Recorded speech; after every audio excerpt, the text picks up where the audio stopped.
I've noted public concern and questions in comment section and circulating about whether 2026 election petition filed by Honorable Odonga has died or been abandoned.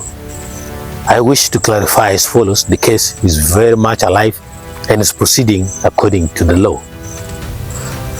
On the 22nd of April 2026, the acting Assistant Registrar of Batwa High Court Statute, Awoshiva Jock Betty, formally transferred the election petition filed Odonga versus Independent Election Commission and two others, HCT 28CV EP 0001 2026, to the principal judge in Kampala.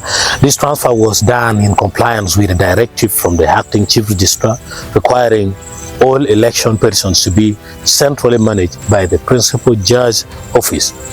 The transfer is an administrative step, not a dismissal or conclusion of the case. Once a petition is filed and pleadings are completed, which the registrar confirmed has been done, the file must be placed before the principal judge for assignment to a judge who will hear and determine the matter. So what happens next?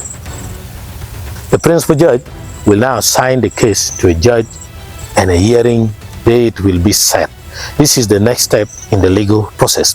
The court will then later hear evidence and arguments from all parties before making a decision on the petition, and this is the procedure countrywide. The public is therefore informed that the case has not been dismissed. That's the first thing. Secondly, the case has not been withdrawn. Thirdly, the case is pending hearing before the High Court. Now, the public should remain patient and allow the judicial process to take its course. Matters before the High Court follow strict procedures and timelines, and the transfer of a case file is a normal part of that process.